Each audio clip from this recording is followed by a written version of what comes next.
الحمد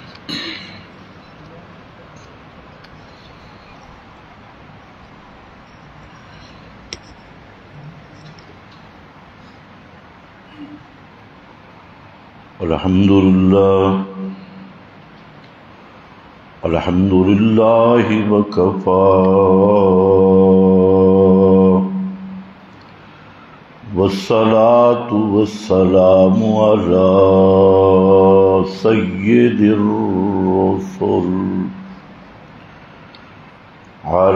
سيد الرسل وخاتم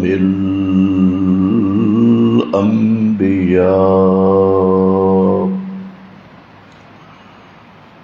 أما بعد فأعوذ بالله من الشيطان الرجيم. بسم الله الرحمن الرحيم. يا أيها الذين آمنوا إنما الخمر والميسر والأنصاب والأزلام رجس من عمل الشيطان فاجتنبوه لعلكم تفلحون. سبحان ربك رب العزة عما يصفون وسلام على المرسلين والحمد لله رب العالمين. انتہائی قابل قدر بزرگوں اور بھائیوں،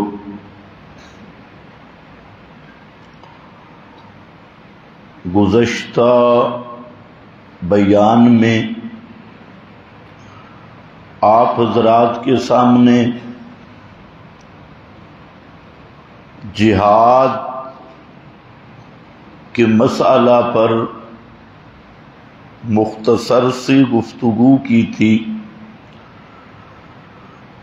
اور جہاد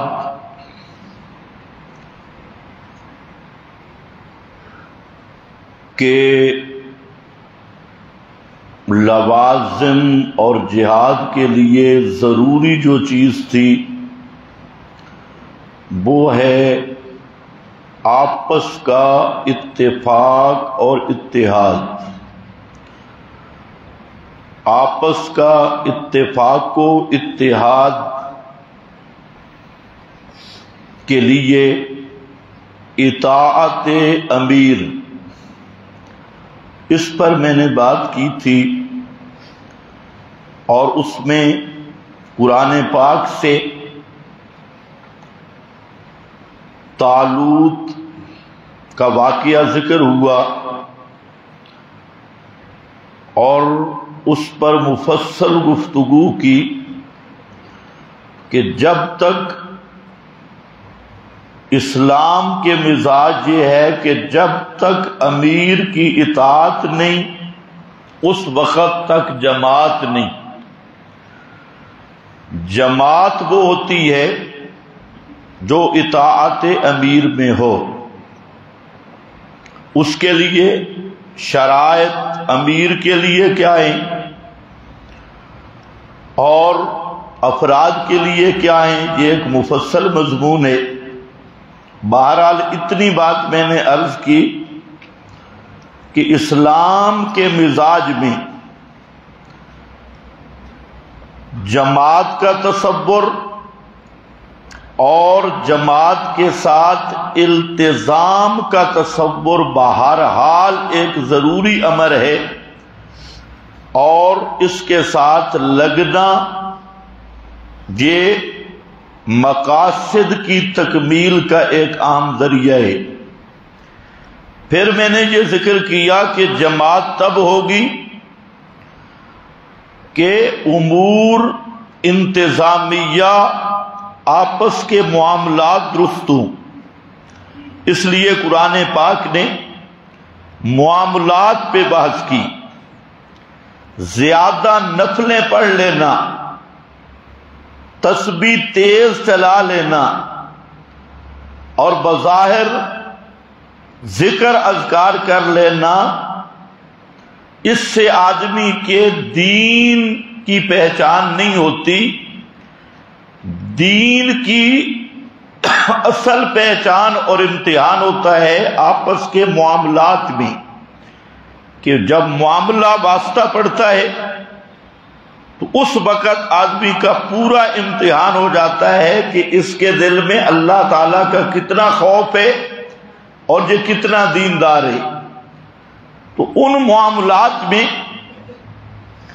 ایک چیز لین دین ہے، تو اس سب لین دین کی جو اصل بنیاد ہے وہ ایک عنوان ہے جس پہ آج میں گفتگو کروں گا۔ وہ عنوان ہے اکل حلال اور اجتناب عن الحرام۔ ہر انسان پہ یہ لازم ہے کہ سب سے پہلے اپنے رزق کا جائزہ لے۔ قرآن پاک بلکہ تمام انبیاء کی شریعتوں نے، تمام آسمانی کتابوں نے اپنے ماننے والوں پر ایک چیز واجب قرار دی ہے، فرض قرار دی ہے، اور وہ یہ ہے کہ حلال کھانا، حرام سے بچنا۔ اکل حلال کا معنی حلال کھانا، اجتناب عن الحرام، حرام سے بچنا۔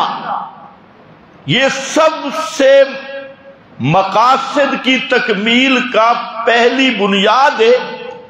اللہ تعالیٰ نے قرآن کریم میں تمام انبیاء کا ذکر کیا اور فرمایا کہ ہر پیغمبر کو اس کے دور میں یہ حکم ہوا اور اس کی امت کو، یا ایھا الرسل کلوا من الطیبات۔ ہر نبی کو اپنے اپنے دور میں یہ حکم ملا، اور یہ بھی حکم کہ اپنی امت کو بھی بتاؤ، کلوا من الطیبات، کھاؤ حلال چیزیں۔ آگے ذکر کیا وَاعْمَلُوا صَالِحًا، اور عمل صالح کرو۔ تو یہ تمام انبیاء، تمام امتوں کو پابند کیا گیا کہ حلال کھائیں، حرام نہ کھائیں، اور ساتھ وَاعْمَلُوا صَالِحًا یہاں ذکر کیا۔ حالانکہ آپ پورا قرآن پڑھیں تو ایمان کے بعد عمل صالح کا ذکر ہے۔ جہاں قرآن ایمان کا ذکر کرتا ہے، ساتھ اس کے بعد عمل صالح کا ذکر ہے، اور جہاں کلوا من الطیبات وَاعْمَلُوا صَالِحًا کہ حلال کھاؤ اور عمل صالح کرو، تو عمل صالح سے پہلے اکل حلال کو ذکر کیا گیا۔ اسی پر نبی کریم صلی اللہ علیہ وسلم کی بے شمار احادیث، جس میں آپ نے امت کی تربیت کی کتاب و سنت کے حوالے سے، اور آپ نے ترغیب دی ہے امت کو کہ کسی امتی کے پیٹ میں حرام کا لقمہ نہ جائے۔ لباس حلال ہو، کھانا حلال ہو، اور پینا حلال ہو۔ یہاں تک آپ صلی اللہ علیہ وسلم نے فرما دیا کہ سب سے اونچی عبادت، سب سے بڑی عبادت وہ کیا ہے؟ وہ ہے دعا۔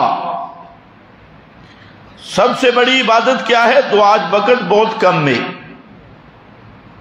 سست بیٹھیں گے تو پھر رفتار کم ہوگی۔ دعا یہ سب سے بڑی عبادت ہے۔ دعا کا معنی اللہ سے مانگنا، یہ مخ العبادہ ہے، یہ افضل العبادہ ہے۔ لیکن نبی کریم علیہ السلام نے فرمایا کہ ایک آدمی، ذرا نقشہ بھی دیکھنا، جو یطیل السفر اشعث اغبر، جو مسافر ہو، لمبے سفر کا مسافر۔ حالانکہ دوسری احادیث سے پتہ چلتا ہے کہ مسافر کی دعا زیادہ قبول ہوتی ہے، اور اس کا جو سفر ہے یہ لمبا سفر ہے۔ اور دوسرا یہ بھی احادیث سے پتہ چلتا ہے کہ دعا کے آداب میں اپنی ذلت کا اظہار، مسکنت کا اظہار، عاجزی کا اظہار، یہ بھی قبولیت دعا کا وسیلہ ہے۔ فرمایا ایک آدمی لمبا سفر کرتا ہے، اشعث اغبر، اور وہ اس کے بال بکھر گئے اور مٹی سے بھرا ہوا، گرد آلود، خاک پڑی ہوئی، یمد یدیہ الی السماء، اور زاریاں کرتا ہے، اپنے ہاتھ آسمان کی طرف بلند کرتا ہے۔ یعنی حالت یہ لمبا سفر، مسکنت اور ذلت یہ، وجود پہ مٹی، خاک، اور پھر اللہ کے سامنے ہاتھ لمبے کر کے دعائیں مانگتا ہے اور کہتے ہیں یا رب، یا رب، اے میرے پروردگار، اے میرے پروردگار۔ فرمایا مطعمہ حرام، یہ آدمی، اس کا کھانا حرام، ومشربہ حرام، اس کا پینا حرام، وملبسہ حرام، جو اس نے لباس پہنا ہوا ہے وہ حرام، وغذی بالحرام، اور اس کی خوراک اور غذا وہ حرام، فَأَنَّا يُسْتَجَابُ لِذَالِكَ، تو اس کی دعا کیسے قبول ہوگی؟ تو حرام کھانے سے دعا قبول نہیں ہوگی، یہ حدیث کے لفظ ہیں، اور یہ مسلم شریف کی حدیث ہے صحیح سند کے ساتھ۔ تو آپ اسی سے اندازہ کر لیں کہ دعا جس کو اللہ خود فرماتے ہیں ادعونی استجب لکم، آج شکوہ ہوتا ہے جی میری دعائیں قبول نہیں ہو رہی۔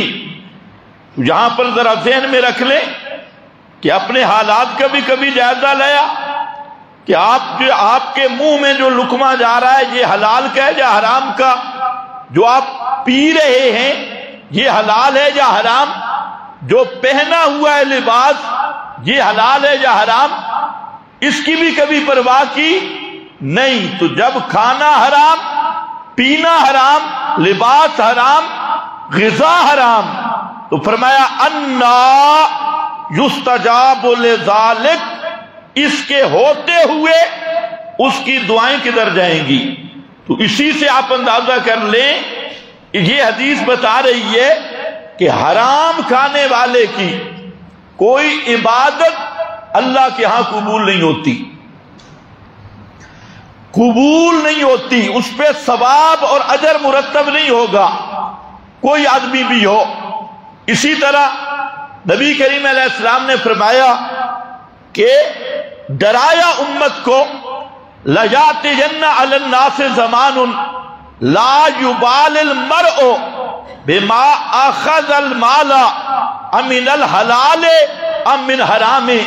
فرمایا ایسا دور آئے گا لوگوں پر کہ کسی آدمی کو پرواہ نہیں ہوگی کہ یہ جو مال میں لے رہا ہوں یہ حلال ہے یا حرام ہے، اس کی لوگوں کو پرواہ نہیں ہوگی۔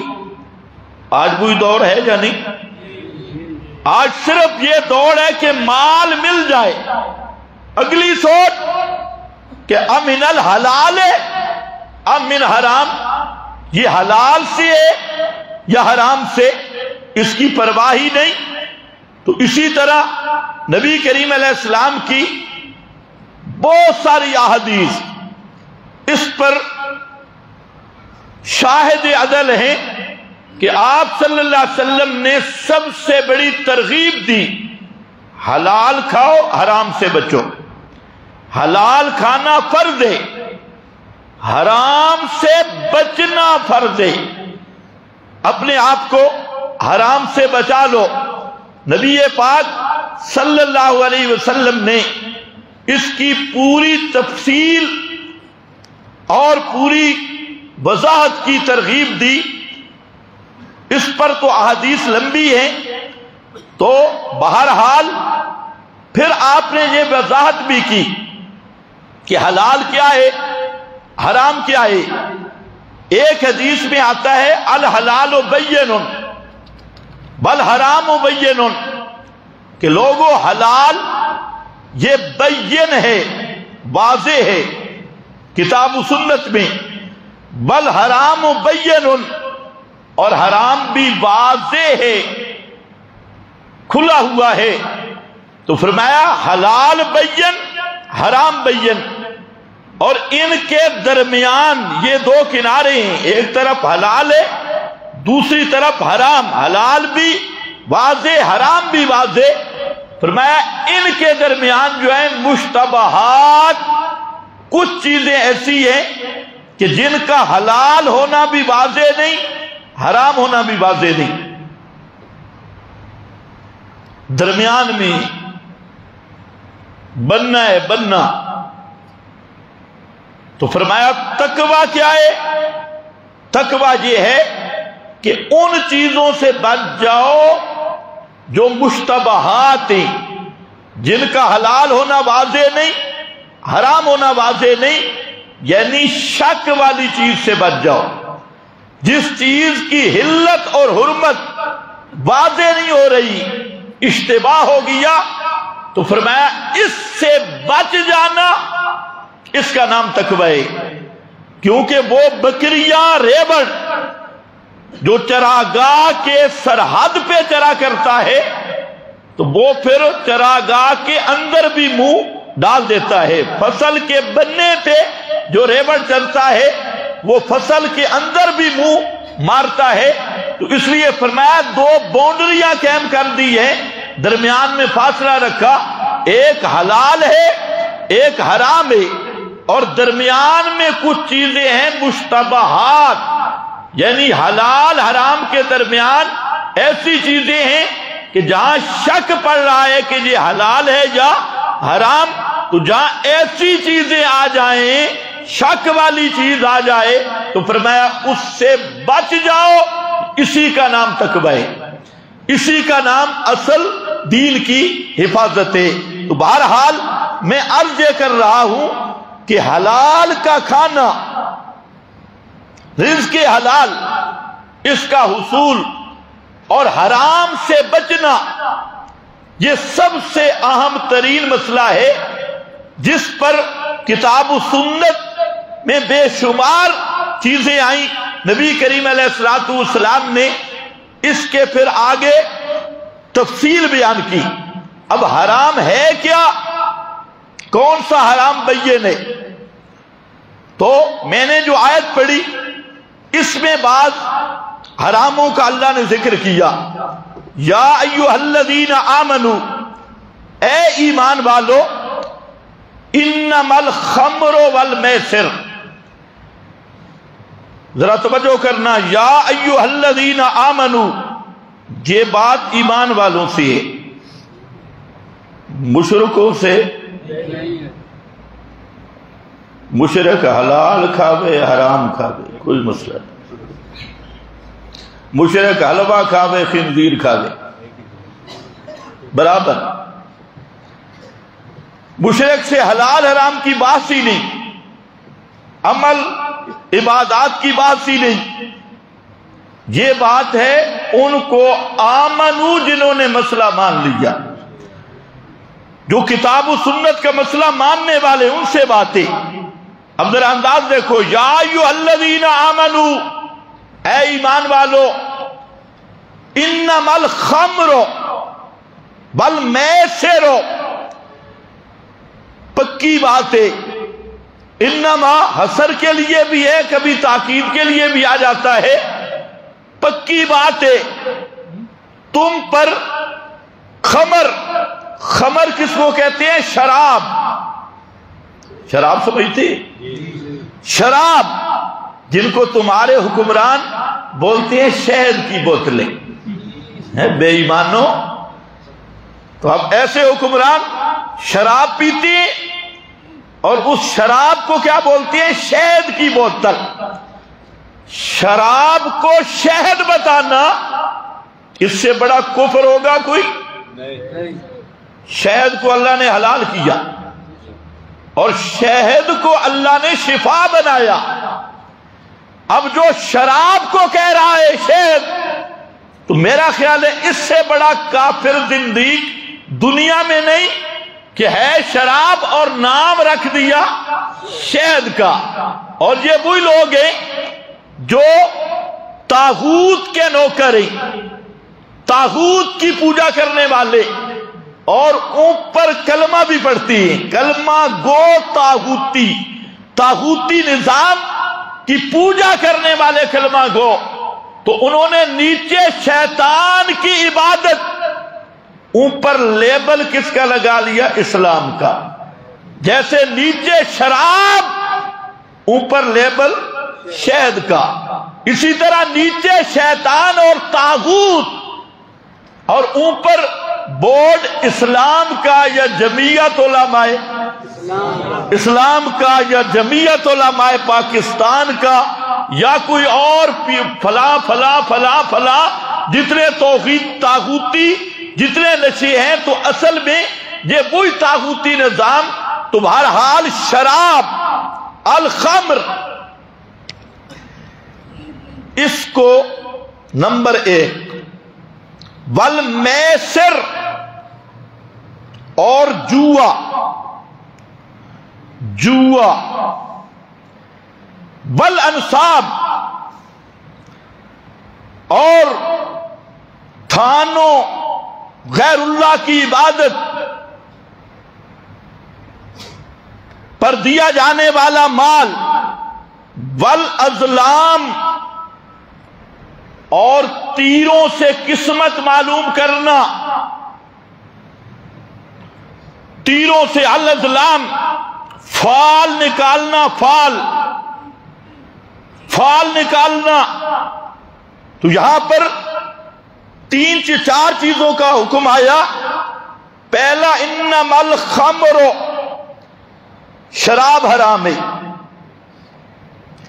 اور اس کے بارے میں کتاب و سنت میں تصریح موجود ہے شراب کی حرمت پر۔ تو انما الخمر، شراب کسی صورت میں بھی ہو تو شراب کو حرام کر دیا۔ 5 قسم کی شراب مدینہ میں موجود تھی اس آیت کے نزول سے پہلے۔ حضرت عائشہ رضی اللہ تعالی عنہا فرماتی ہے، اور جب یہ آیت نازل ہوئی تو ابھی تک حرمت کا حتمی فیصلہ پہلے نہیں آیا تھا، کچھ آیات آئی تھی، لیکن قطعی فیصلہ حرام ہونے کا نہیں آیا تھا۔ جیسے احادیث میں موجود ہے کہ سورہ بقرہ کی آیت نازل ہوئی، یسألونک عن الخمر، کہ آپ سے شراب کے متعلق پوچھتے ہیں، تو اس کے بارے میں، اور میسر کے متعلق، جوا کے متعلق، قل فیہما اسم کبیر، فرما دیجئے ان میں نقصان بھی بہت ہے اور منافع بھی ہے، نقصان بھی ہے اور منافع بھی ہیں۔ یہ سورۃ البقرہ میں آیت آئی۔ اب حضرت فاروق اعظم رضی اللہ تعالی عنہ نے جب یہ آیت سنی تو آپ نے دعا کی، اللہم بین لنا فی الخمر بیانا، اللہ شراب کے متعلق کوئی واضح آیت نازل ہو کہ اب یہاں یہ اس میں نقصان بھی ہے اسم اور منافع بھی ہے، حتمی حرمت کا حکم نہیں آیا. میں اس لیے بیان کر رہا ہوں کہ آج کچھ ایسے بدمعاش بھی میڈیا پہ بیٹھے ہیں جو یہ ایتے پڑھ کے کہتے ہیں شراب کی حرمت ثابت ہی نہیں، اور اس کے انہیں اگلی آیت کا پتہ ہی نہیں. تو جہاں حضرت عمر نے دعا کی یا اللہ اس کا کوئی واضح بیان ہو، فنزلت الآیہ، پھر سورۃ نساء کی آیت نازل ہوئی اور اس میں آیا یا ایھا الذین آمنوا لا تقربوا الصلاۃ وانتم سکارا، اے ایمان والو نماز کے قریب نہ جانا اس حال میں کہ تم نشے میں ہو.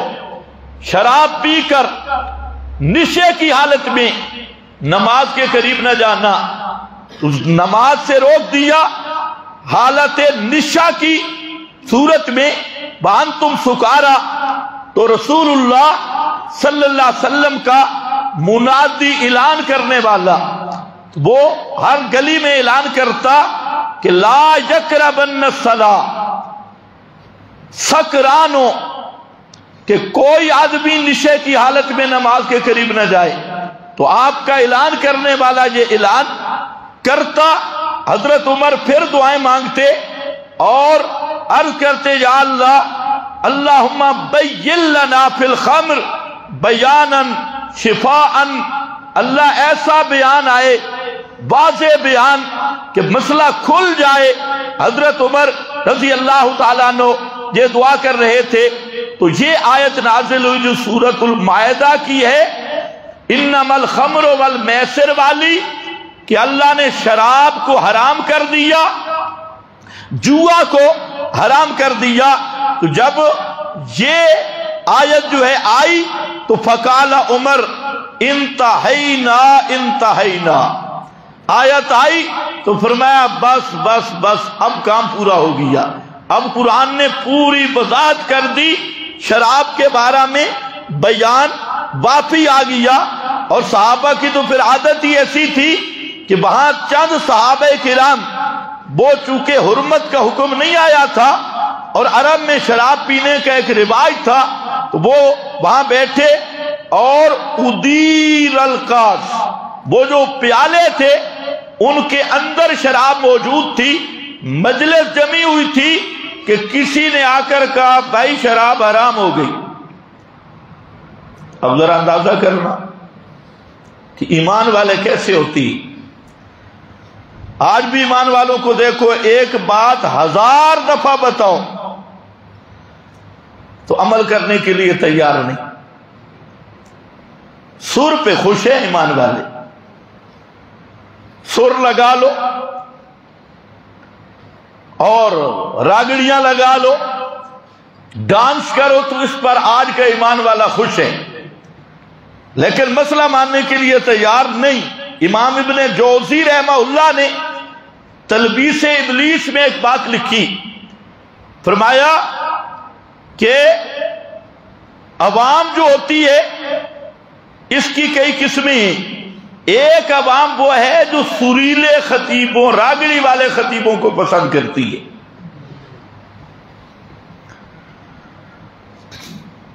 لفاظی کو پسند کرتی ہے، ایکٹنگ کو پسند کرتی ہے. اور وہ جو ایکٹنگ والے خطیب اور وہ جو راگڑیوں شاگڑیوں پہ وقتی طور پہ مستی دلانے والے خطیب ہیں، تو امام ابن جوزی نے لکھا تلبیس ابلیس میں پڑھ لینا، اس میں لکھا کہ اصل میں وہ اس امت کے یہودی ہیں جو وقتی طور پہ لوگوں کو رلائیں گے، خود بھی رو رہا ہے، سٹیج پہ بیٹھا ہے اور رونے کا بٹن بھی ساتھ لگا ہوا ہے. یہ بھی ایک ٹریننگ ہے رونے کی. کوئی بندہ بھی ایکسرسائز کر لے، وہ جب بھی یوں کرے گا تو آنسو اس کے آنے لگ جائیں گے. لوگ سمجھتے ہیں ہاں واقعی بڑا متقی ہے.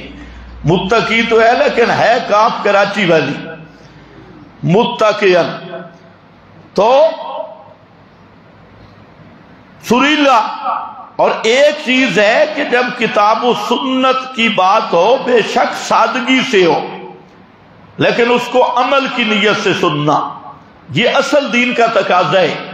صحابہ کرام موجود ہیں، شراب کا دور چل رہا ہے، کاس وہ جو گلاس، مٹکے، جگ وہ پھر رہے ہیں، اور کاس گلاسوں میں، پیالوں میں جو خاص برتن ہیں ان میں شراب ڈلا ہوا ہے، اور جہاں لے کر بیٹھے ہیں تو اس حدیث کے ذرا لفظ سنو، فما دخل علینا داخل ولا خرج منا خارج حتی احرقنا الشراب۔ ایک آدمی نے آ کر کہا بھائی بات سنو، شراب حرام ہو گئی، تو فرماتے ہیں جتنے پیالے ہاتھوں میں تھے سب نے پھینک دی، ایک بندہ بھی ان میں ایسا نہیں تھا جس کے ہاتھ میں پیالہ رہ گیا ہو۔ یہ کام بڑا مشکل ہے۔ ایک ہی حکم آیا، شراب کے پیالے انڈیل دیے، حتیٰ کہ بعض روایات میں موجود ہے ایک صحابی تھا تاجر، جس کی تجارت میں اس وقت چونکہ شراب حرام نہیں تھی تو شراب بھی بڑی مقدار میں باہر ممالک سے منگاتا، اور اس کا پورا سامان تجارت مدینے کے باہر موجود تھا کہ یہ اعلان مدینہ میں ہو گیا انما الخمر والا، اس آیت کی جب اس کو پتا چلا تو اب وہ مدینے کی سرحد پر وہ مال موجود تھا، مدینہ شہر میں نہیں داخل ہوا، اس کے جتنے مشکیزیں، جتنے برتن تھے اس نے سارے شراب وہاں انڈیل دی، برتن توڑ دیے، مشکیزیں ختم کر دیے، کوئی تعویل نہیں کی چلو واپس کر دوں، کیونکہ جو چیز حرام ہے اس کا کاروبار بھی حرام ہے۔ جب شراب حرام ہو گئی تو کاروبار بھی، جو خود حرام ہے اس کا کاروبار کرنا بھی، ذرا اونچے بولو پتہ چلے، حرام چیز کا کاروبار کرنا بھی حرام ہے۔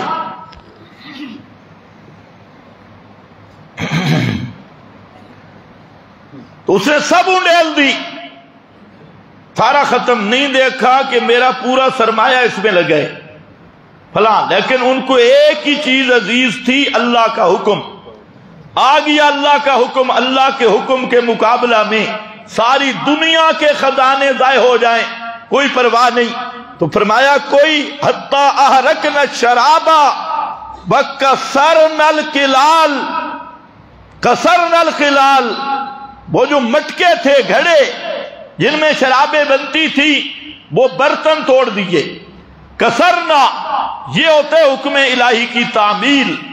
آج کتنے بہانے کرتا ہے، تعویلیں کرتا ہے، حرام سے بچنے کا ڈر نہیں ہے، حلال کی تمنا نہیں، ہیلے بہانے کر کے حرام کھانے پہ آج کا مسلمان کئی قسم کے، ایک مفتی سے فتویٰ پوچھے گا، ادھر سے صحیح نہیں ملا دوسرے کے پاس جائے گا، ادھر سے نہیں ملا تیسرے کے پاس جائے گا۔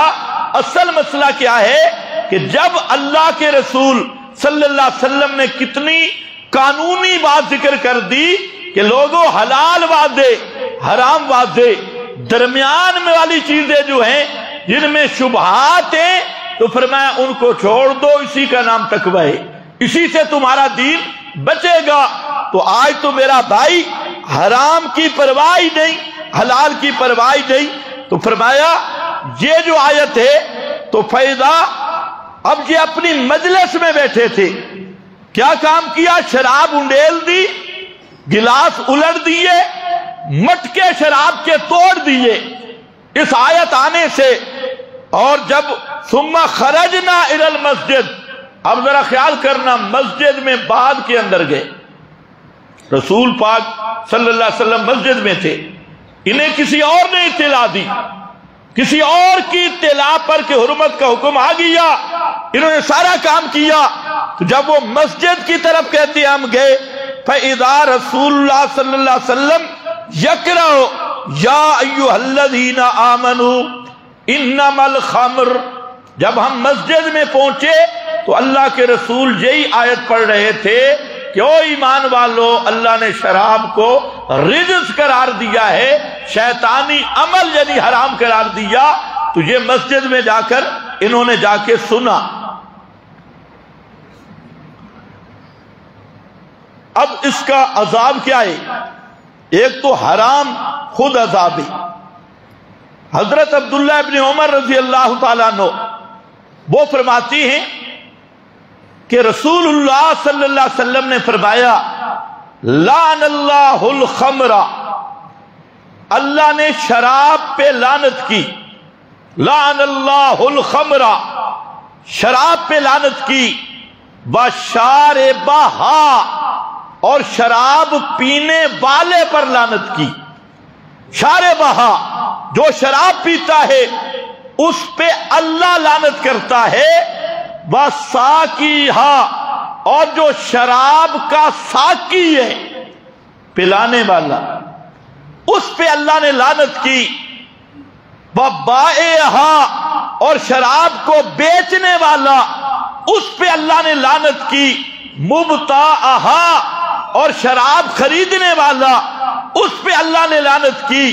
وعاصرہا ومعتصرہا، شراب کشید کرنے والا اور انگوروں کھجوروں سے وہ شیرہ لینے والا اور شراب کا مال تیار کرنے والا اور اس کا معاملت کرنے والا، سب پہ اللہ نے لعنت کی اور فرمایا حاملہا والمحمولہ، جو اس شراب کو اٹھا کے لانے والا ہے اس پہ بھی اللہ نے لعنت کی، اور جو اٹھایا ہوا ہے اس پہ بھی اللہ نے لعنت کی۔ آپ اندازہ کریں،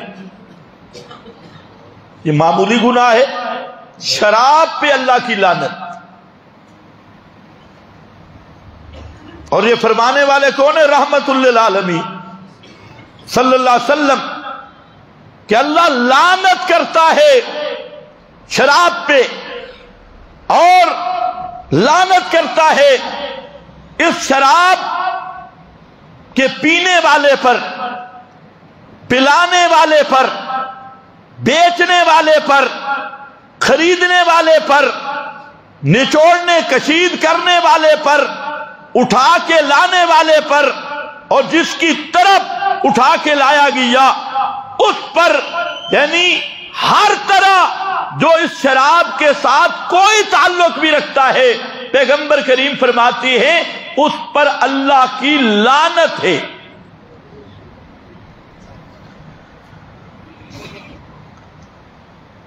اب ذرا دیکھ لیں آج کتنے کلمہ پڑھنے والے ہیں جو شراب نہیں پیتے،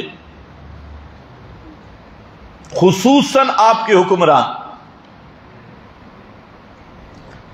یہ جو بڑے بڑے ایم این اے ہیں، ایم پی اے ہیں، بڑے بڑے افیسر ہیں، بڑے بڑے حضرات ہیں، ان کا اگر جائزہ لیں تو اکثر شرابی ہیں، اکثر شراب خور۔ تو اب شرابی پہ خدا کی لعنت ہے، تو جس ملک کا حکمران طبقہ لعنتی ہو اس پہ اللہ کی رحمت آئے گی ملک پہ؟ اور یہ لعنتی تم نے اوپر بٹھائے ہوئے، ابھی کبھی کس کو بدلتے ہیں کبھی کس کو بدلتے ہیں، تو جن کا اتنا تعلق بھی نہیں اللہ کے ساتھ کہ سری بین حرام، واضح حرام، اس سے بھی بچنے کے لیے تیار نہیں، پھر شراب کو پورے ملکوں میں، حتیٰ کہ اب امریکہ برطانیہ، وہاں پر ان کے ڈاکٹروں نے شراب کو مہلک قرار دے دیا۔ اسلام نے تو 1400 سال پہلے کہہ دیا شراب کے قریب نہ جانا، اور اتنی تنبیہ کر دی، لیکن یورپ نے اور عیسائیوں نے، صلیبیوں نے شراب کو عام کیا اور اس کو مسلمانوں کے مقابلہ میں اس کو ترویج دی۔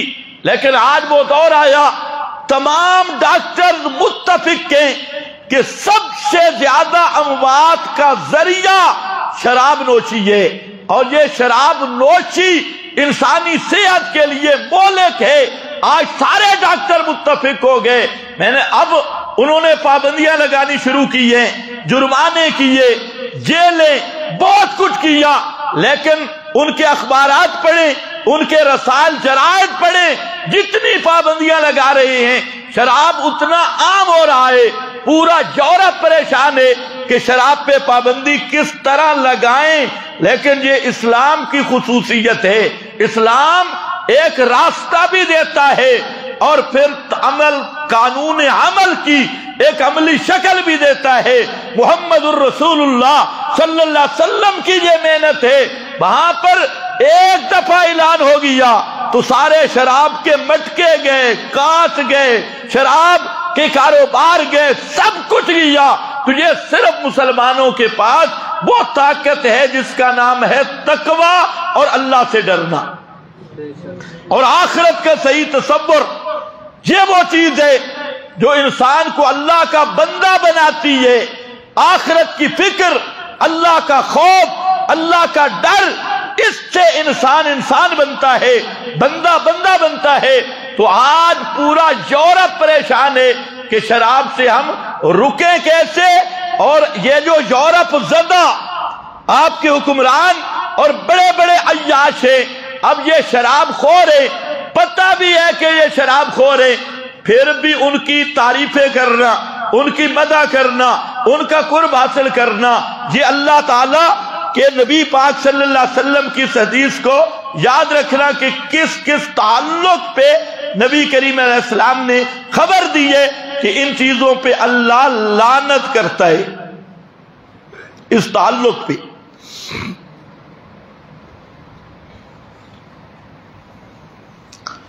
ایک اور حدیث ہے، امام ابن کثیر نے ذکر کی، فرماتے ہیں کہ رسول اللہ صلی اللہ علیہ وسلم نے فرمایا کہ لا ینظر اللہ الیہم، تین آدمی ہیں، ثلاثۃ، کہ قیامت کے دن اللہ ان پر اپنی رحمت نہیں کرے گا۔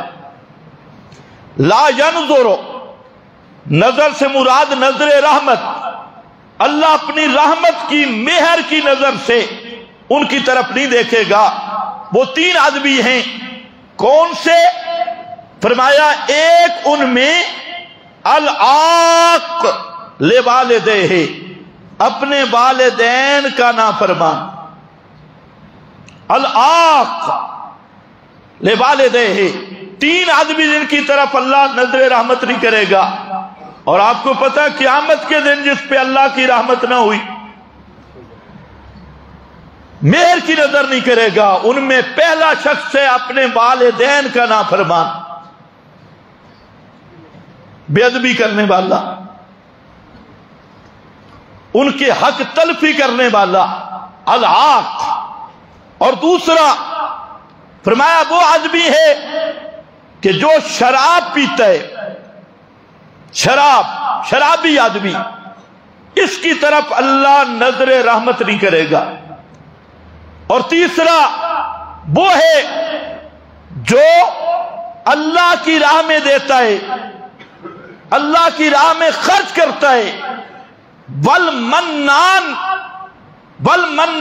بما آتا، اور پھر احسان جتلاتا ہے اور اس پر احسان لگاتا ہے کہ میں نے تجھ پہ خرچ کیا، میں نے تجھے دیا، میرے تجھ پہ احسان ہے۔ منان، اللہ کی راہ میں دے کر پھر احسان جتلانے والا۔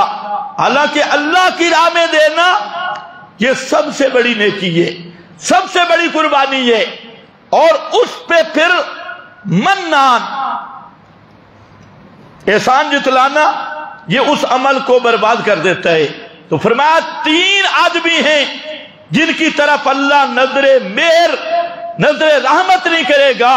ایک ہے اپنے والدین کا نافرمان، دوسرا ہے شراب پینے والا، اور تیسرا وہ ہے جو اللہ کی راہ میں دے کر پھر احسان جتلاتا ہے کسی غریب غربا کو دیا، 100 روپیہ دے دیا، 200 دے دیا، اب اس پر یہ چوکیدار بن گیا، جدھر سے آئے بھئی میں نے تجھے پیسے دیے، میں نے تجھے فلاں دیا ہے، تو یہ ہے مننا، تو اس کی طرف بھی اللہ نظر رحمت نہیں کرے گا، کیونکہ یہ تینوں گھٹیا حرکتیں تھی۔ تو یہ پہلی چیز ہے جناب، حرام سے بچو، اور وہ حرام کیا ہے؟ الخمر، شراب۔ اب اس میں کسی کا اختلاف ہے کہ شراب حلال ہے؟ دیوبندی، بریلوی، اہل حدیث سب متفق ہیں، لیکن جو اس پہ سب متفق ہیں، لوگ کہتے ہیں جی علماء کا اختلاف ہے، تو میں کہ یہ تو اتفاقی مسئلہ ہے۔ اب ہم دیکھتے ہیں اس پر عمل کتنا ہے۔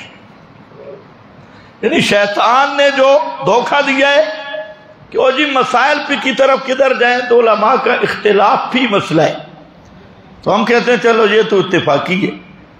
اب پورے اپنے گلی محلے تعلق دار سب کو دیکھ لو کہ ان میں کون شرابی ہے، اور شرابی پہ خدا کی لعنت ہے، تو شرابی کی سنگتی پہ بھی خدا کی لعنت ہے۔ اس کی سنگت چھوڑو، اس کے ساتھ محبت، مودت، رشتہ داریاں، آنا جانا، تاکہ لعنت سے بچ جاؤ۔ تو انما الخمر، دوسرا ہے والمیسر، جوا۔ جوا سمجھتے ہو؟ میسر، جوا، جوئے کی کوئی شکل ہو، بانڈ،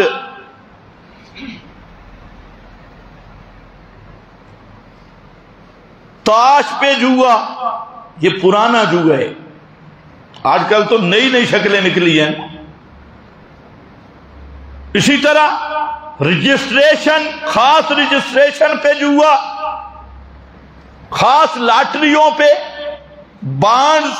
ابھی وقت کم ہے، آئندہ جمعہ میں اس کی تفصیل کر دوں گا۔ تو جوا حرام ہے، کوئی جوا بھی ہو، اس کی کوئی شکل بھی ہو۔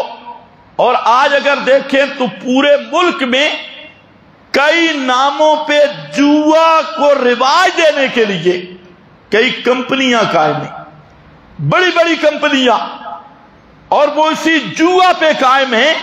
یعنی ہمارے ملک میں جوا کو ایسا عام کر دیا گیا کہ آدمی حیران کہ جب جوا اتنا عام تو اب حلال کہاں سے آئے گا؟ تو بڑے بڑے حضرات اسی جوئے پہ بیٹھے ہیں اور جوا کھیل رہے ہیں، کوئی جدید آلات سے، کوئی پرانے جو غریب بیچارے ہیں وہ لڈو پہ بیٹھ کے جوا کھیل رہے ہیں، یا پرانی الی والا میچ، اس پہ شیطان نے ان کو لگایا ہے۔ اور جو پڑھا لکھا طبقہ ہے، سکول، تعلیم یافتہ، آکسفورڈ کے فاضلین، فضلاء من الفضول یا فضلہ، وہ سارے کے سارے وہ کس پہ لگے ہیں؟ وہ جدید آلات پہ، اور نام انگلش میں لے لو، اور انگلش کے چند نام رکھ کے جوا کی سکیمیں قائم ہیں۔ جو ملک اسلام کے نام پہ حاصل کیا گیا، اس ملک میں جب شراب عام ہو، جس کو اللہ نے حرام قرار دیا، جوا عام ہو، چپڑاسی سے لے کر جج تک جوا کھیل رہا ہو، اور چوکیدار سے لے کر جرنل تک جوا کھیل رہا ہو، اور چوڑے چمار سے لے کر وزیر اعظم تک جوا کھیل رہا ہو، اس ملک کا کیا بنے گا؟ اس میں خدا کا عذاب نہیں آئے گا تو کیا ہوگا؟ تو فرمایا دوسری چیز جو ہے یہ جوا اپنی تمام قسموں کے ساتھ، قمار یہ حرام ہے، بل انصاب، سبحان اللہ، یہ قرآن ہے۔ آیا نا شراب حرام، جوا حرام۔ اور اگر آپ غور کریں تو اس شراب کی حرمت کہ تمہارے نفع کے لیے، جوا کی حرمت اس میں فائدہ تمہارا ہے، کیونکہ جتنی لڑائیوں کی بنیاد ہے وہ شراب نوشی اور جوا ہے. آپس میں افتراق نقصان کی بنیاد اور جڑ. جب شراب پیتا ہے تو بکواس بھی کرتا ہے, گالیاں بھی نکالتا ہے, اپنی ماں بہن بیٹی کی پہچان بھی نہیں. اس لیے شراب کو کہا گیا ام الخبائث, کہ ساری خبیث چیزوں کی جڑ. جب شرابی ہے اسے ہوش ہی نہیں ہے, تو جب ہوش گیا لڑے گا, گالم گلوچ کرے گا اور حرمتوں کو پامال کرے گا.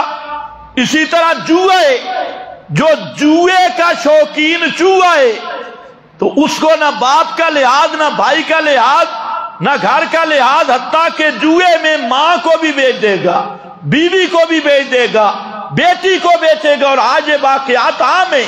اخبارات پڑھیں, ٹی ویوں پہ خبریں یا اخبارات اکثر چھپتے ہیں کہ یہ جوئے کا چسکا اور شراب کا چسکا یہ تمہاری بربادی ہے, اس میں تمہاری آبادی نہیں. یہ تمہارے لیے باعث سے خسران دنیاوی بھی ہے اور دنیا میں تمہارے لیے نقصان ہے. اس میں تمہارا فائدہ ہے کہ تم بچ جاؤ. شراب سے بھی جوا سے بھی اس کو حرام کیا ہے تمہارے فائدہ کے لیے. فرمایا کچھ حرام ہیں جو تمہارے فائدہ کے لیے, اور کچھ حرام وہ ہیں جو میری عظمت کے لیے. اپنے فائدہ والے حراموں پہ اکتفا نہ کرنا. ایک اور حرام بھی ہے, الانصاب. الانصاب الانصاب یہ وہ حرام ہے کہ جو قبروں پہ نظر مانی جاتی ہے. الانصاب بتوں کے نام کے جانور, بتوں کے نام کا تیل, دیا, چراغ, اچھاڑ, کپڑے, مزاروں کے نام کا جو معبد خانے ہیں غیر اللہ کے, ان کے نام کے اچھاڑ, بکرے چھترے, کالا ککڑ تے سفید ککڑ تے فلانا ککڑ, یہ بھی حرام. اور تعزیہ تبوت, یہ حضرت امام صاحب کے نام کا تعزیہ, یہ تبوت, وہ گھوڑے بیچارے کو پکڑا ہوا ہے, وہ بول جو نہیں سکتا, اور اس کے نیچے گزر رہے ہیں, تبرک حاصل ہوگا. اوپر گزر رہے ہیں, تبرک حاصل ہوگا. تو ہم کہتے ہیں تبرک سے تو پہلے تم تبرک کو بند کر دیتی ہو, اس لیے خسی گھوڑے کو تعزیہ تبوت کے لیے لاتی ہو. نر گھوڑے کو لاؤ تو پھر تمہیں پورا پورا انتفاع ہو. نیچے بھی پھرتے ہو, اوپر بھی پھرتے ہو, اور گھوڑا بھی کیا ہوتا ہے, خسی. ہمارے بکھر میں مسئلہ یہ ہوا کہ 10 محرم تھا تو جو اصل گھوڑا تیار تھا تو وہ گھوڑا تو ہوتا ہے خسی. یہ آپ کو کسی نے نہیں بتایا, ان سے پوچھو. آنر گھوڑا نہیں ہوتا. تو گھوڑا 10 محرم کی رات, جب 10ویں یعنی نامی کے دن 10ویں کی رات کو وفات پا گیا. اب صبح تعزیہ نکالنا تھا تو انہوں نے ایک آنر گھوڑا لے لیا جو خسی نہیں تھا. اب جب چوک پہ جمع ہوئے تو اگلے جلوس میں انہوں نے گھوڑی لگائی ہوئی تھی. ادھر بابا جو تھا یہ نر تھا, وہ مادہ تھی. تو جب نر گھوڑے نے دیکھا کہ سامنے گھوڑی آ گئی تو نر گھوڑے نے ماتم کرنا شروع کر دیا. اس گھوڑی کو دیکھ کر سینہ کو بھی شروع کر دی. اب یہ باغوں سے پکڑے ہوئے ملنگ, اور بس مولا, بس مولا کے بس کرے. مولا تو بس کرتا نہیں تھا. تو وہ خیر اگلے جو کلمات ہیں وہ سٹیج کے بیان کے قابل نہیں ہیں, ان کو میں چھوڑ دیتا ہوں. کیونکہ بس مولا بس, اب مولا کیسے بس کرے, کیونکہ الی آخری. تو اصل کیا ہے, الانصاب نصب غیر اللہ کی عبادت کے تھا نہیں. چاہے وہ مزار ہو جس پہ نظر منت کے جانور دیے جائیں, چاہے وہ تعزیہ تبوت ہو، چاہے وہ بت ہو، چاہے کوئی تھان ہو غیر اللہ کی عبادت کا، اور اس پہ جو چیز بھی چڑھائی جائے اسی کو وہ حرام ہے، اس کے قریب نہ جانا۔ چاول ہوں تب، حلوہ ہو تب، غیر اللہ کے نام کی نذریں نیازیں، چاہے وہ 11ویں شریف ہو یا 12ویں شریف ہو یا کسی اور چیز ہو، فرمایا خبردار ما اہل بہ لغیر اللہ، جو غیر اللہ کے تقرب کی چیز ہے، نفع نقصان کہ میں یہ 11ویں دوں گا، میرے گھر میں حضرت برکت ڈال دیں گے، میں 12ویں دوں گا نہیں دوں گا، بھینس مر جائے گی، گائے مر جائے گی فلاں، یہ نفع نقصان کے عقیدے پر کسی غیر اللہ، کسی پیغمبر، ولی، پیر، فقیر کے نام کی نظر اور ان تھانوں پہ جا کے ذبح اور ان کے نام کہ یہ منت منوتیاں، فرمایا یہ بھی لوگوں حرام ہے، اور یہ حرام ہے میری عزت کی وجہ سے۔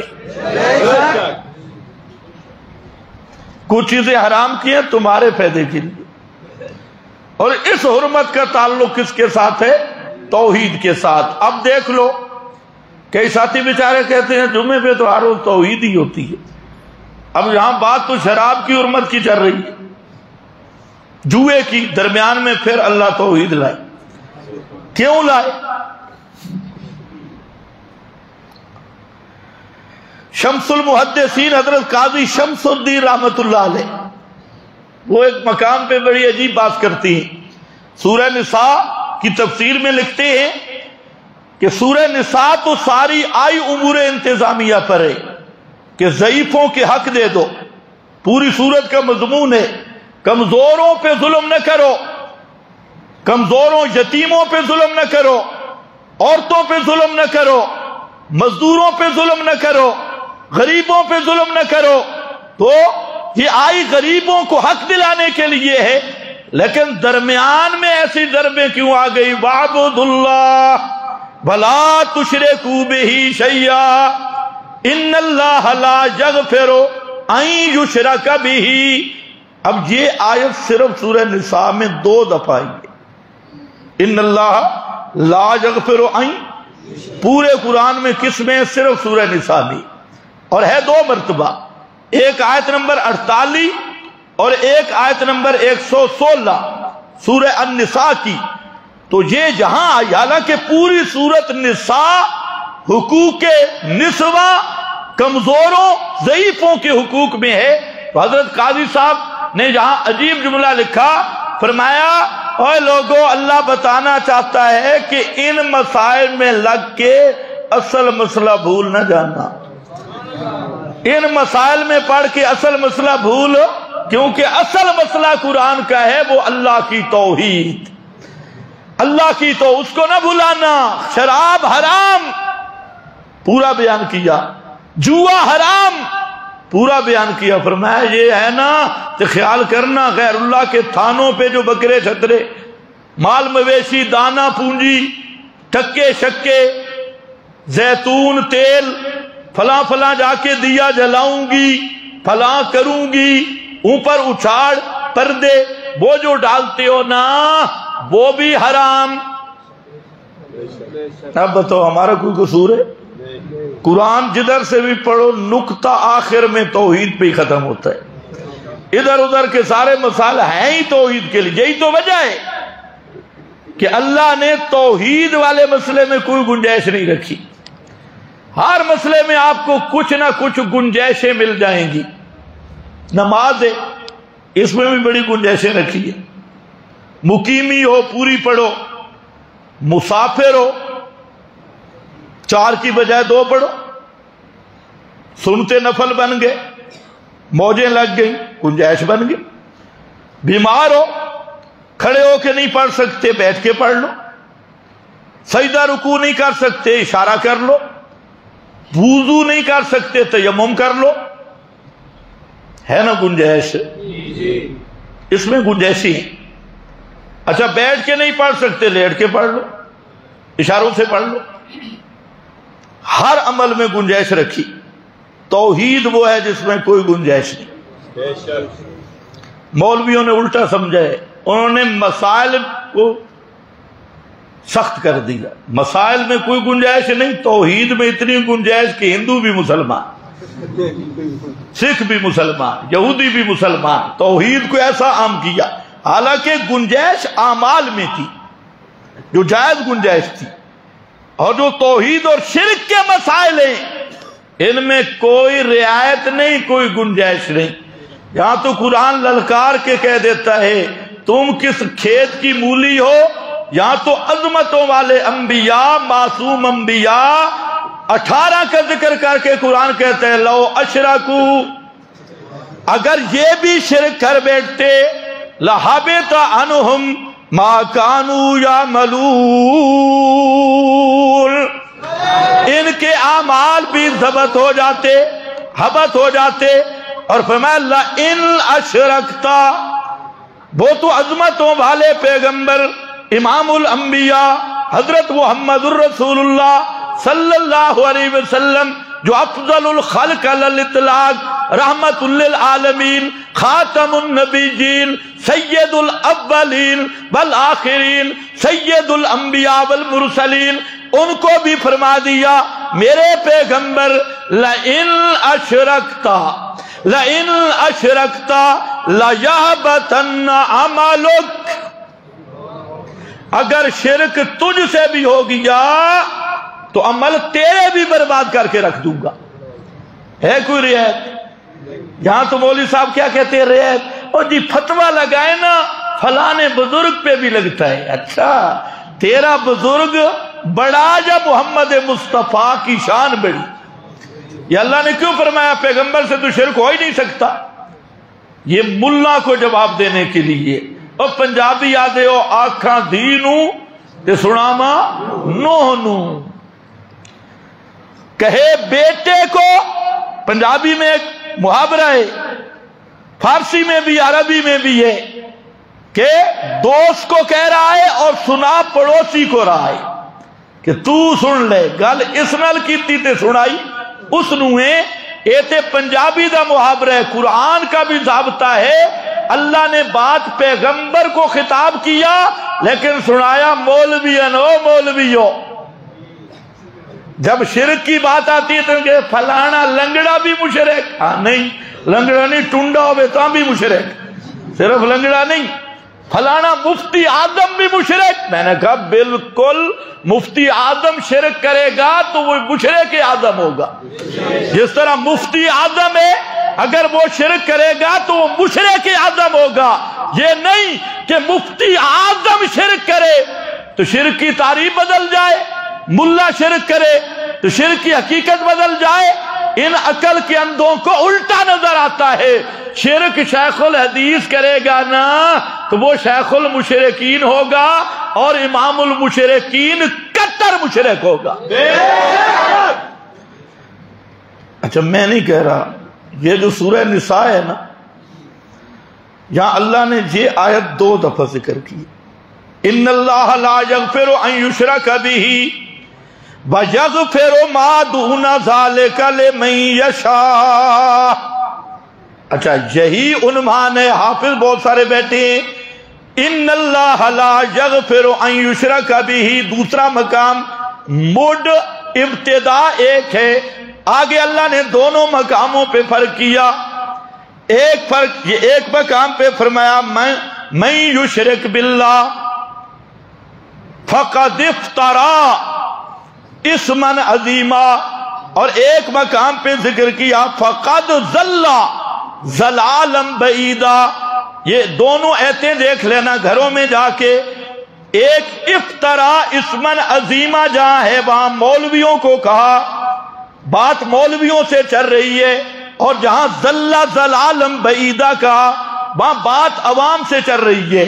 اللہ نے بتایا مولوی شرک کرے تب بھی لا یغفرو، اور عامی شرک کرے تب بھی لا یغفرو۔ کوئی ملا پیر شرک کرے اس کی بھی مغفرت نہیں، اور کوئی عامی ان پڑھ کھوتا ریڑی والا شرک کرے اس کی بھی مغفرت نہیں۔ بس اللہ ضلالم بعیدا، افتراء اسما عظیما، دونوں کا فرق ذکر کیا. تو فرمایا یہ حرام بل انصاب بل ازلام، اور فالیاں نکالنا، فال چوتھا حرام، فال نکالنا. وہ جو تھے نا پرانے مشرک، اب تو جدید دور ہے، انہوں نے تیر رکھے ہوئے تھے بزرگوں کے نام کے. وہ تیروں سے قسمت معلوم کرتے. اور اگر آپ چاہیں کہ آج بھی ان کو دیکھیں، ایسے بزرگ، یہ جو حساب کتاب والے بیٹھے ہیں عامل لوگ، یہ وہی مشرک ہیں پرانے. جس نے کسی عامل حساب کتاب والے کو دیکھا نا تو وہ پریشان نہ ہو، اس نے ابو جہل کو دیکھ لیا. یہ وہی پرانا ہے خدا کی قسم. وہ تیروں سے فال نکالتے، اور یہ ایسا بدماش ہے، یہ قرآن رکھ کے بیٹھے. اے جی میں قرآن سے تجھے حساب کر کے دیتا ہوں. اس کو گدھے کا گدھا پورا قرآن کہتا ہے کہ غیب جاننے والا صرف اللہ ہے. 50 سورت قرآن کی یہ مسئلہ لے کے آئیے، اور یہ کیا بیٹھے قرآن سے فال نکال رہا ہے، فال نکال رہا ہے. صفحہ کھولے گا یوں، اور ہے بھی بامبڑ پیر، مولوی اور بڑا مذہبی رہنما، لیڈر، امام، یہ بیٹھے ہے جی ہاں تو آ گیا بیمار. قرآن کھولے گا تو میں نے کہا جی قرآن جو کھول رہا ہے، آگے صفحے پہ ابلیس آ جائے تو یہ اب ابلیس بن جائے گا. حضرت موسیٰ کا کہیں ذکر آ گیا، جادوگروں کا، وہ صفحہ نکل، ہاں تجھ پہ جادو ہے نا، کیونکہ صفحہ نکل ہے. تو میں نے کہا قرآن میں تو شیطان کا لفظ بھی ہے، ابلیس کا، اللہ ابلیس کا لفظ بھی ہے. تو جب صفحہ کھولا آگے ابلیس نکلا تو یہ ابلیس کا بچہ بن گیا. عجیب فال ہے. اور یاد رکھو اس طرح کا فال چاہے قرآن کو سامنے رکھ کے نکالے، جو قرآن کو سامنے رکھ کے نکالے وہ ڈبل کافر ہے، کیونکہ اس نے ایک کفر کیا، دوسرا قرآن کی بے ادبی کی ہے. لوگوں کو دھوکہ دیتا ہے، اور کئی انگوٹھے میں سیاہی لگاتی، کئی ہاتھ کی لکیریں چیک کر کے قسمت بتاتی ہے. تیری قسمت کا ستارہ گردش میں. کئی جناب طوطے والی سرکار پنجرے میں طوطا رکھ کے بیٹھا ہے، یہ قسمت چیک کرا رہا ہے میری قسمت کا ستارہ کیسا ہے. تیری قسمت کا ستارہ گردش میں ہے، اور وہ خود گدھے کا گدھا سارا دن پل میں گردش پہ بیٹھا ہے. تیری قسمت کا ستارہ گردش میں ہے، اس کا پورا وجود بھی گردش میں ہے. یہ اس کے پاس جاتا ہے، طوطے والے کے پاس. یہ ازلام تیروں سے قسمت معلوم کرے تب، لال کتاب سے قسمت معلوم کرے تب، اور چرخے سے قسمت معلوم کرے تب، لوٹے گھما گھما کے قسمتیں معلوم کرے اور غیب کی خبروں کا دعویٰ کرے تب، آنکھیں بند کر کے نابالغ بچے کو سامنے بٹھا کے انگوٹھے پہ سیاہی لگا کے جنوں کے سردار کو بلا کے اور پھر اس سے باتیں کر کے غیب کی خبروں کا دعویٰ کرے تب، یہ ساری صورتیں، ان پہ مال لینا بھی ازلام حرام میں داخل ہے، کمائی بھی حرام، اور یہ کام کرنے والا بھی کیا ہوگا مشرک. یہ ضمہ ذرا ثقیل ہوتا ہے پیش. ایک ہے مشرک، اتنا، ایک ہوتا ہے مشرک. جب راہ پہ ضمہ آ جائے تو کام گڑبڑ ہو جاتا ہے، وہ ڈبل ہو جاتا ہے. تو اس لیے یاد رکھنا کہ آپ کے مولوی بھی شروع ہوئے، آپ کے بھی شروع ہوئے. کئی اچھے اچھے مباحثوں کو ہم نے دیکھا، بڑا تقریریں سننے والے. جی کہاں؟ یہ حضرت صاحب کے پاس حساب کرانے گیا ہوں. کون حضرت صاحب؟ ایک بابا مجھے خود ملا، وہ بابا بڑا تقریریں سنتا رہتا تھا. تو کہتے میں حضرت صاحب فلانے حضرت صاحب ہے نا، ان کے پاس جا رہا ہوں. کیوں؟ کہتے میرا بیٹا گم ہو گیا اور حضرت حساب کرتی. میں کہ بابا تو تقریریں سنتا ہے، مسئلہ تو ہی سنا ہے، تجھے نہیں پتہ؟ کہتے نہیں وہ جو حضرت صاحب ہیں نا وہ ہمارے اشاعتی ہے. اندازہ کرو وہ ہمارے کیا ہیں؟ ہاں وہ حساب کتاب جو غیب کی خبریں بتا رہے ہیں نا وہ ہمارے اشاعتی ہے. میں نے کہا جو کہ وہ اشاعتی نہیں ہے، وہ اشاعت کے نام پہ کٹر مشرک ہے. دعویٰ کر رہا ہے میں اشاعت کا ہوں. یہ اشاعت التوحید کا نظریہ نہیں. اور یہ بھی یاد رکھ، اشاعت التوحید کسی فرقے کا نام نہیں. ہم تو خدا کی قسم وہ لوگ ہیں، ہم تو دیوبندی کو بھی کوئی مذہب نہیں مانتے. کوئی دیوبندی بریلی تقسیم نہیں. ایک مولوی صاحب مجھے کہتے ہیں کہ دیوبندی بریلی کا اتحاد ہونا چاہیے. میں نے کہا مولانا صاحب، میں نہ دیوبندی کو مذہب مانتا ہوں نہ بریلی کو مانتا ہوں. بریلی کون سا مذہب ہے؟ دیوبندی کون سا مذہب ہے؟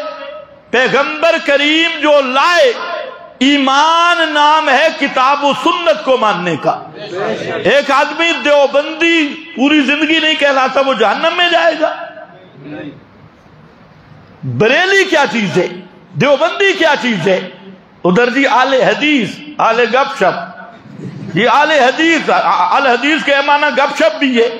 یہ آل گپ شپ بھئی کیا تم نے بنا رکھا ہے؟ نبی کریم علیہ السلام کیا لائے تھے؟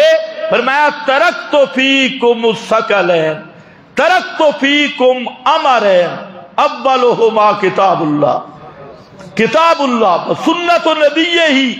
اب کئی آپ کے لوگ بھی غلط فہمی میں پڑ گئے جی اشاعت کوئی فرقہ ہے. میں کہتا ہوں خدا کی قسم اشاعت کوئی فرقہ نہیں. جو آدمی ما انا علیہ و اصحابی پہ قائم ہے اس کو ہم عرب میں اشاعتی کہہ دیتی ہیں.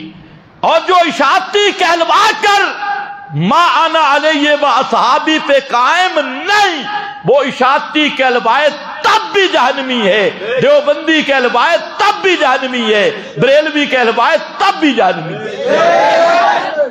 یہ کیا تم نے دکانیں بنا رکھی ہیں؟ یہ دیوبندی ہے، یہ بریلی ہے، اور مناظرے ہو رہے ہیں جی تو دیوبندی نہیں. آگے نہیں میں دیوبندی. بڑا قلعہ فتح کیا ہے. وہ کہتے تو دیوبندی نہیں، کہ میں دیوبندی تو دیوبندی نہیں. تو ہم کہتے ہیں تم کہو نا، ہمیں مجھے کہو، چھوڑ دو مولویوں کو، مجھے کہو کہ تم دیوبندی نہیں. میں کہتا ہوں بالکل ٹھیک، میں دیوبندی نہیں تو مسلمان نہیں، میں دیوبندی نہیں تو مسلمان تو بھی قبول کر لے، مجھے بھی قبول ہے. یہ دیوبندی بریلوی آل حدیث یہ کوئی اوپر ٹکٹ لگی ہوئی ہے کہ یہ دیوبندی کہلوائے گا جنت میں جائے گا، بریلی کہلائے گا جنت میں جائے گا. آل حدیث انہوں نے ایک فرقہ گزرا نیا نکلا ہے جماعت المسلمین. اب وہ کہتے کہ ہم فرقہ واریت کے خلاف ہیں اور خود فرقہ بنا لیا. جماعت المسلم یعنی فرقہ واریت کے خلاف خود ایک نیا دین اور نیا فرقہ بنا دیا. خیر جو بھی ہے، انہوں نے آل حدیثوں پہ کیا اعتراض. مسعود الدین نے انہوں نے کہا کہ آل حدیثوں، ان کی بات کر رہا ہوں، انہوں نے کہا آل حدیثوں تم سارے کافر ہو. کیوں؟ اس نے کہا اہل حدیث کا نام قرآن سے پیش کر یا حدیث سے. اللہ نے فرمایا ہو اہل حدیث بنو یا رسول نے فرمایا ہو اہل حدیث بنو. اور تم کہتے ہو ہمارے اصول دو ہیں، اطیع اللہ و اطیع اللہ کی بات ماننا، رسول کی بات ماننا. تو اس نے چیلنج کیا کہ کوئی اہل حدیث مجھے بتائے کہ رسول اللہ نے کہا ہے کہ اہل حدیث بنو یا اللہ نے کہا ہے. جب رسول نے بھی نہیں کہا، اللہ نے بھی نہیں کہا، تم نے اپنا نام رکھا اہل حدیث، لہذا تم سے بڑا کافر دنیا میں کوئی نہیں ہے. یہ کس کا اعتراض تھا؟ اس جماعت المسلمین الکافرین، کیونکہ وہ بھی اس نام پہ پورا فرقہ بن گیا. اس نے اعتراض کیا. اچھا اس پر اہل حدیثوں نے بڑا زور لگایا کہ ہم جواب دیں. باول پوری نے اس پہ رسائل لکھے، میرے پاس پڑھے ہیں. آج تک کسی غیر مقلد جواب نہیں دے سکا جو اس نے اعتراض اٹھایا، کہ نہ قرآن سے ثابت کر سکا نہ حدیث سے کہ ہمارا نام کیا ہے، اہل حدیث. تو اب جو اپنا نام بھی اہل حدیث قرآن و سنت سے ثابت نہ کر سکے، وہ مذہب اہل حدیث کی طرف دعوت دیتے ہوئے یہ کہے میرا اصول تو قرآن و حدیث ہے، تو اس سے بڑا پراڈی کیا ہوگا جس کا نام بھی قرآن و حدیث سے ثابت نہ ہو. بھائی یہ سب عرفی حد تک مان، پہچان نسبت کی پہچان تک رکھ، استادی شاگردی کے تعلق تک رکھ، اور صرف نسبت کی عرف تک رکھ. تو کوئی حرج نہیں. اور اگر اس کو تو مذہب اور دین بنائے گا تو پھر دین محمد ہی کہاں جائے گا. تو لڑ رہا ہے دیوبندی دین تے بریلی دین. اہل حدیث دین محمد مصطفیٰ نے جو دین لایا تھا، الیوم اکملت لکم دینکم واتممت علیکم نعمتی، اور اسی دین کے بارے میں فرمایا من یبتغی غیر الاسلام دینا فلن یقبل، جو اسلام کے علاوہ کوئی دوسرا دین تلاش کرے گا اللہ اس کو کبھی قبول نہیں کرے گا. اللہ کو تو دوسرا دین قبول ہی نہیں. تو نے فرقے دین کے نام پہ بنائے دیے جی فلانا اے فلانا. چھوڑو ازلام جو حساب کتاب کرتا ہے اور غیب بتلانے کا مدعی ہے، دعویٰ کرتا ہے خفیہ امور، حتیٰ کہ البار و رائق فقہ حنفی کے فتاوی، کنز الدقائق کی شرح اور پورے فتاوی میں بات تو یہاں تک لکھا کہ اگر کوئی سرکار کہتی ہے نا جی میرے جن تابع اور جنوں کے ذریعے مال مسروق جانتا ہوں، تیرا مال کس چرایا؟ انہوں نے کہا وہ بھی کافر ہے، کیونکہ جن بھی غیب، اونچے بولو جنوں سے ڈرتے ہو؟ جن بھی تمہارے ساتھ ہوں گے لیکن اونچے بولو جن بھی غیب، جن بھی نہیں جانتے، فرشتے بھی نہیں جانتے. غیب جاننے والا کون ہے؟ قُلْ لَا يَعْلَمُ مَنْ فِي السَّمَاوَاتِ وَالْأَرْضِ الْغَيْبَ إِلَّا اللَّهُ. غیب جاننے والا صرف کون؟ اونچے بولو ختم کروں. 4 حرام ذکر کیے، خمر، شراب، میسر، جوا، انصاب، قبر شبر، بت شوت، تازیہ شادیہ، غیر اللہ کے نام کی نظر نیاز، تقربات، اس کی چیزیں، والازلام، اور یہ عملیات، شملیات، شرکیات، ان کا کاروبار، اور غیب کی خبریں بتانے کا دعویٰ، جنات کے ذریعے، انگوٹھے میں سیاہی کے ذریعے، تیروں کے ذریعے، بزرگوں کے ذریعے، کتاب کے ذریعے، خطاب کوئی بھی ہو، یہ جتنے ذرائع ہیں فرمایا یہ بھی کیا ہیں؟ حرام. تو اس لیے حرام سے بچنا ہے. بقیہ انشاءاللہ اگلا جمعہ. بآخر دعوانا